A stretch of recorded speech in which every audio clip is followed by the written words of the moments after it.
Welcome back to our channel. Today's update is a potential game-changer in global defense and aviation. Russia has just made a surprising offer to India, the advanced SU-57 fifth-generation fighter jets, along with their source code. Yes, you heard that right. But the big question is, will India buy it? Let's dive deep. The SU-57, also known by its NATO name Felon, is Russia's answer to the American F-22 Raptor and F-35 Lightning II. Designed for stealth, speed, supermaneuverability, and advanced avionics, this aircraft is the crown jewel of Russian aerospace engineering. But what makes this offer even more stunning is that Russia is reportedly willing to share the source code, the very brain behind the aircraft systems.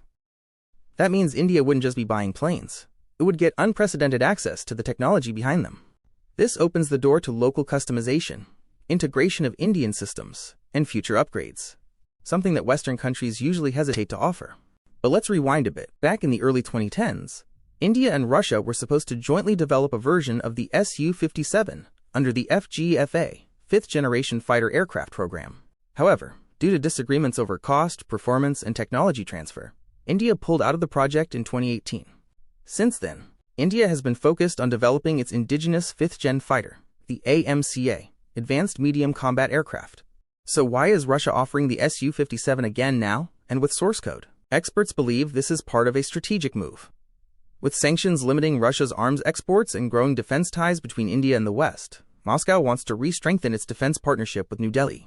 Offering source code is a bold attempt to win back trust and cooperation. But there are serious questions India must consider before accepting the deal. First, performance and maturity. The Su-57 has faced delays and limited production.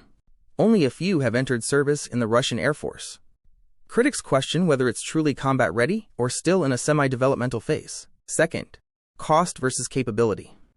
While the offer might seem attractive, India has already invested heavily in the LCA Tejas program, the AMCA project, and has procurement plans with France for the Rafale and possibly the next-gen Rafale F4. Would investing in the Su-57 divert funds from these programs? Third, and perhaps most importantly, geopolitical balance. India's defense strategy is to maintain autonomy and diversify its suppliers.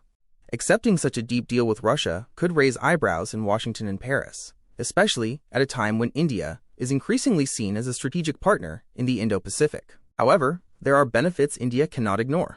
Access to advanced stealth technology, a potential temporary solution until AMCA is ready, and the ability to study and adapt the source code could give Indian engineers a significant leap in experience and capability. So what's the likely outcome? India will likely study the offer very carefully. The defense establishment will weigh it against its long-term plans. There may be negotiations, not necessarily to buy the Su-57 in its current form, but perhaps to access specific technologies or co-develop certain systems. Conclusion.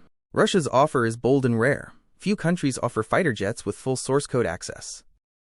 Whether India accepts or not, this move shows just how important India has become in the global defense market. Will India seize this opportunity or stay the course with AMCA and Western allies? Only time will tell. Don't forget to like, share, and subscribe for more updates on global defense, technology, and aerospace.